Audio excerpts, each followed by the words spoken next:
In our recent dark times, fans for all things superhero fantasy and science fiction entertainment, also known as nerds, have been disparaged by major corporate entities for their lack of appreciation for modernist entertainment due to their repudiation of said entertainment. That's the stupidest thing I've ever heard. While this is a topic I'll expand upon in a future video, I want to isolate a particular strawman from Access Media and Hollywood creatives to their critics concerning the topic of faithfulness to source material. I find your lack of faith disturbing. Specifically, the attack states that so-called toxic fans don't or won't accept their idea of, quote, good entertainment because of the creator's choices that deviate from the source material's canon or lore. A tactic meant to demonize those who would criticize their poor excuse of a product. Nevertheless, while there is a grain of truth to this claim, I want to illustrate why this is a mostly false claim using HBO's The Penguin, a semi-origin story of the Batman villain from Matt Reeves' 2022 The Batman film. I'll provide some spoiler-free commentary along the way. Before I do, hit the like and subscribe buttons. Oh yeah. First and foremost, The Penguin isn't a true superhero or supervillain story, nor is it strictly an origin story for the Penguin. More importantly, the Penguin has very little to do with the original comic or cartoon depictions of the Penguin, let alone any other live-action versions of the character.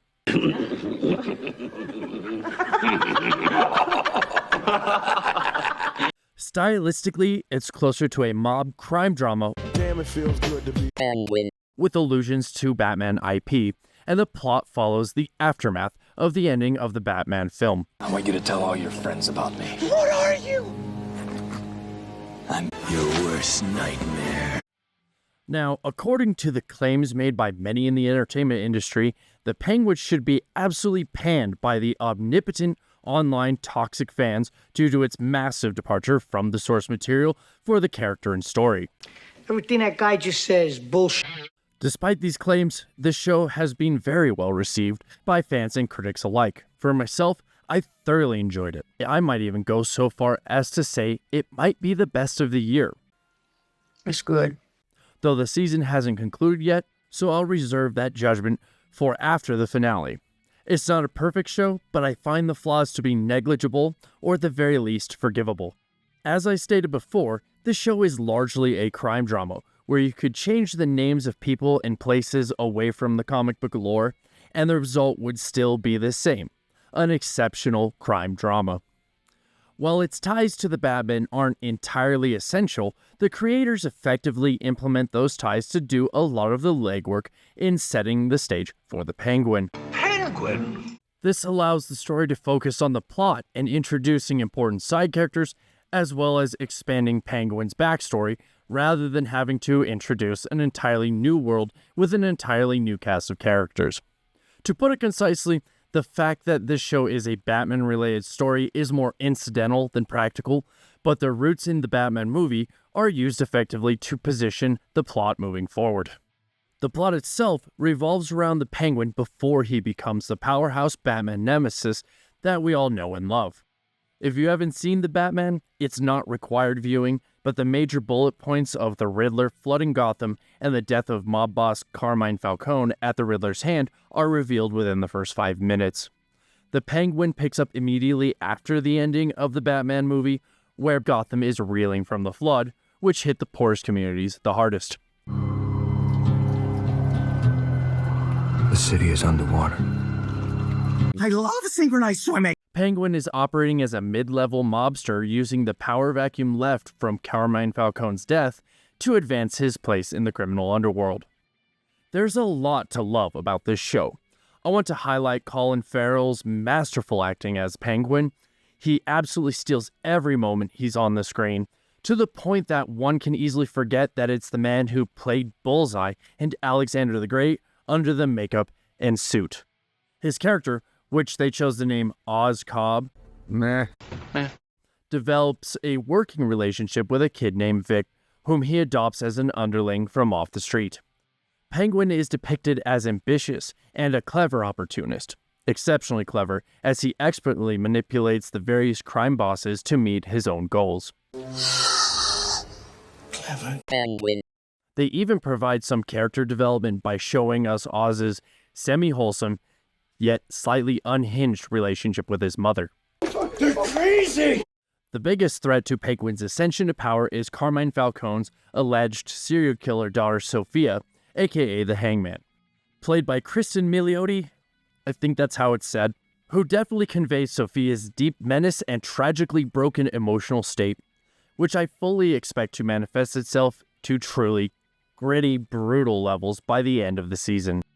And I'm totally here for it. I am so ready.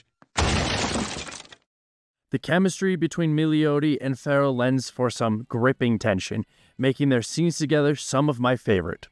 While I praise their acting specifically, all the cast has shown exceptional talent, and the directing brings out the best of their abilities.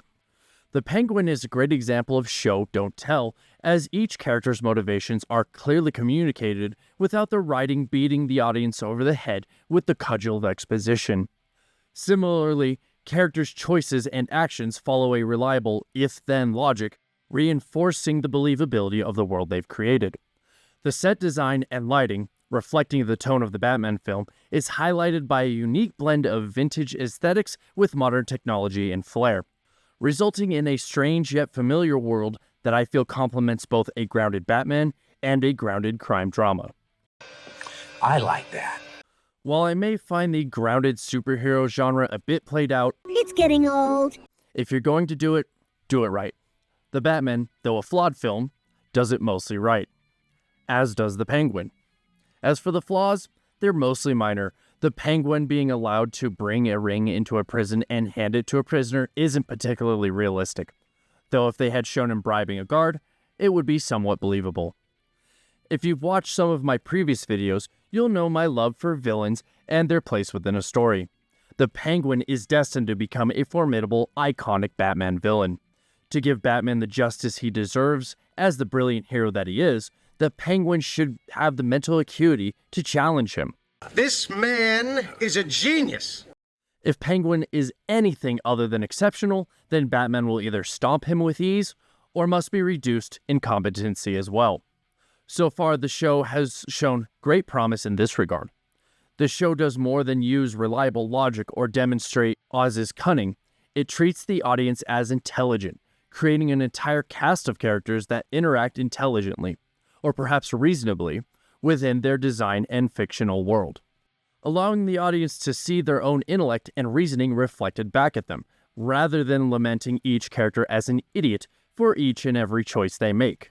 Wow, I'm so smart. To put it simply, I often found characters making choices that I would probably make, or at the very least, choices I'd expect real people to make. Since Oz isn't simply the smartest man in a village of artificially dumbed-down bumbling morons, the audience is more invested in the stakes at hand, as those stakes feel more believable and realistic. Now, to circle back to my initial point, the Penguin doesn't adhere to virtually any of the character's original design or history. He's not a faithful adaptation. So shouldn't toxic fans be unjustly dogpiling on the show, as they've often been accused of doing, particularly in the last 5 years or so? You are an evil, evil nerd. The answer isn't terribly complicated, though there is some nuance I'd like to cover in a dedicated video later down the road. That answer is quality. Shows like Wheel of Time or Rings of Power aren't good shows in their own right. They lack quality. You lack discipline. They have wastefully large budgets with nonsensical plots and characters. They disrespect the audience's intelligence by assuming the audience won't notice or care when something stupid transpires, or if the plot doesn't hold up to scrutiny. While it may be true that many won't explicitly notice these issues, viewership will suffer as these flaws are more insidious than they are blatant. The fact that they deviate so aggressively from the source material is secondary, but not unimportant, against the low quality. Combining terribly aggressive deviations with terrible production quality shows an exceptional, if not unforgivable, disrespect to the source material they seek to adapt.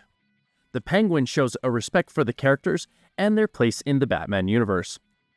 While not done through strict adaptation dogma, it's done through intelligent, quality production, and sensible writing. No way. This is crazy. In light of this, The Penguin acts as a solemn, sobering reminder of what we've lost over the last several years. Hopefully, it will also act as a promise, maybe a catalyst of good things to come. As a short note, quality tie-in shows like this will undoubtedly have a net positive impact on future Batman-related projects, so long as Warner Bros. Doesn't continue their trend of self-sabotage. So as much as I have enjoyed discussing The Penguin with you, that'll be all for this video.